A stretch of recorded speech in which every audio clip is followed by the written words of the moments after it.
Hello. E-commerce businesses are faced with cyber risks that can lead to fraud. This video will show you how easy it is to set up your MyEway fraud protection settings to keep your business safe. You can watch this video as often as you need, but if you need any help, please reach out to the MyEway support team. Let's begin with learning about some of the common fraud risks. There are 7 common cybersecurity and fraud risks that an e-commerce business should be aware of. Phishing is a common approach used by fraudsters to steal sensitive information like usernames, passwords, and credit card numbers to use to make fraudulent purchases or steal a person's identity. This occurs via an email or message that leads a victim to a website and asks them to enter their sensitive information.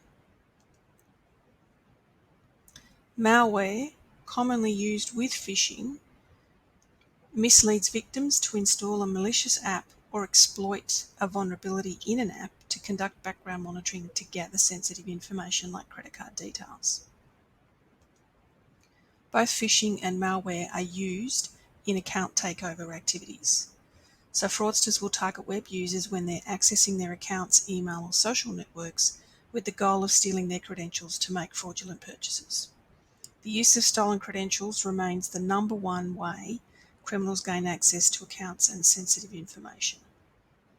As a business, encourage your customers to create strong, unique passwords when registering their accounts. Combine this with two-factor authentication or fingerprint or Face ID authentication can help reduce this risk. Location masking is when fraudsters mask their true location and computer characteristics such as browser, operating system, and IP address, which websites and apps rely on to function. With MyEway's Fraud Lite plan, you can set a rule to block transactions that come from anonymous proxies to help reduce this risk. If your website uses MyEway's hosted checkout page, it also includes device fingerprinting to capture device and geolocation characteristics to block this high-risk traffic as well. Card testing occurs when fraudsters target websites with real-time transaction processing to validate a stolen credit card by making a small purchase. If successful, the fraudsters will use the stolen card to make further purchases or sell the information to other criminals. Card fraud occurs when a fraudster uses a stolen credit card to make an online purchase, entering enough correct cardholder information for the transaction to look genuine and successfully pass the business's security checks. This is why it's important to activate your Fraud Lite settings to help identify this activity. Friendly fraud occurs when a customer buys an item with their own credit card and claims that the purchase was unauthorized or the item did not arrive. The business refunds the customer, who essentially is getting the item for free. This is known as digital shoplifting, as the genuine customer is the fraudster. This type of fraud has skyrocketed as a result of COVID-19. Now we'll look at logging into MyEway to set up your Fraud Lite settings. To log into MyEway, simply visit the MyEway website at myway.com.au in Australia or myway.io/NZ in New Zealand. Then click on the Login option on the top right corner of the homepage.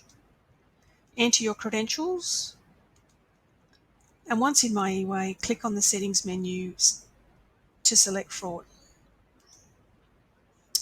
For Fraud Lite, there are 6 settings to review, which we'll cover now. Each setting will require an action to be selected, and these actions can be set to either allow or block transaction, which is what the fraud engine will do if that risk setting is met.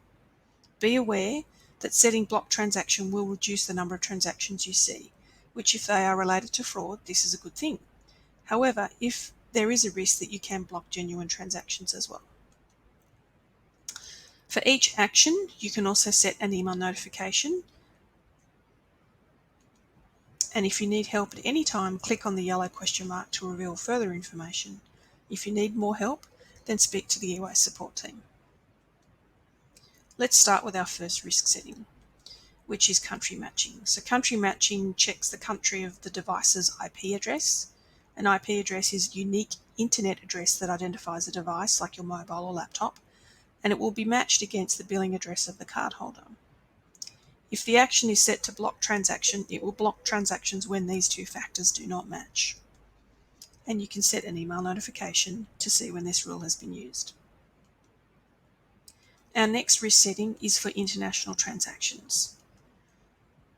The international transaction risk setting can block all transactions where the country of the cardholder, the billing address, or the IP address are not in Australia. So selecting block the transaction when any of these three factors are internationally based, the transaction will be blocked.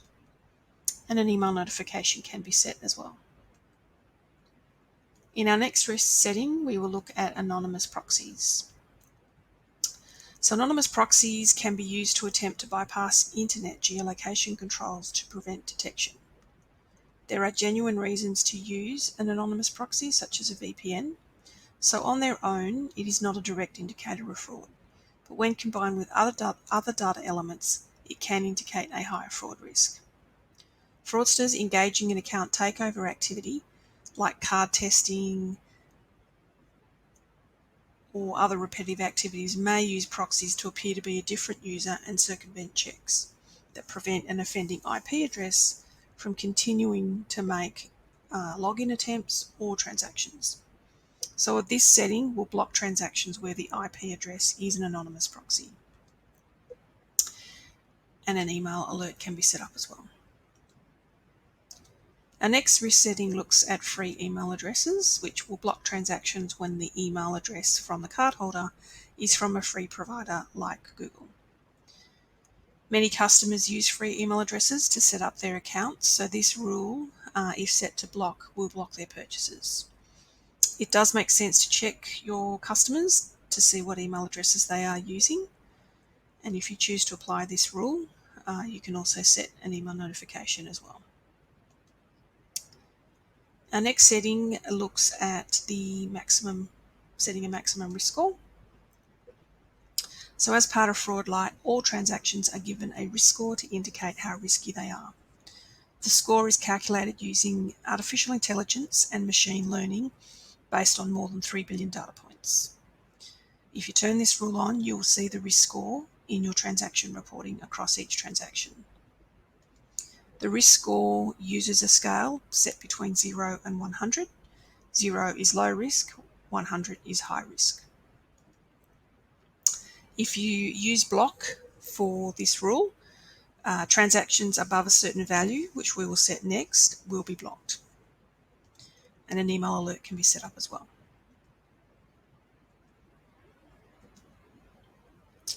To set your maximum risk score, you need to select a value on the drop-down menu.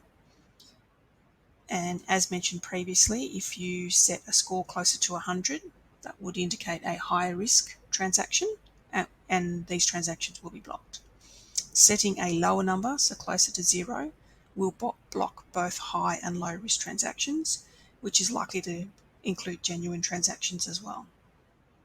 You can set up an email notification, and if you're not sure about how to use this particular rule, please reach out to the MyEway support team. To set up your email notifications for your rules that you do apply, select the notifications section under the fraud menu, which will allow you to populate an email address for where those email alerts will be sent to. Notifications will be sent when a transaction has triggered any of the risk settings that you have set up, and that the Fraud Lite rules can be changed anytime. Thanks for your time today to learn about how to set up your Fraud Lite risk settings. While the Fraud Lite plan does provide you with a level of fraud protection, MyEway does offer Fraud Essentials and Fraud Ultimate plans to cater for merchants who require more flexibility with their fraud settings. Please reach out to MyEway if you'd like to learn more. If you have any particular technical questions, you can also talk to our support team, both in Australia and New Zealand.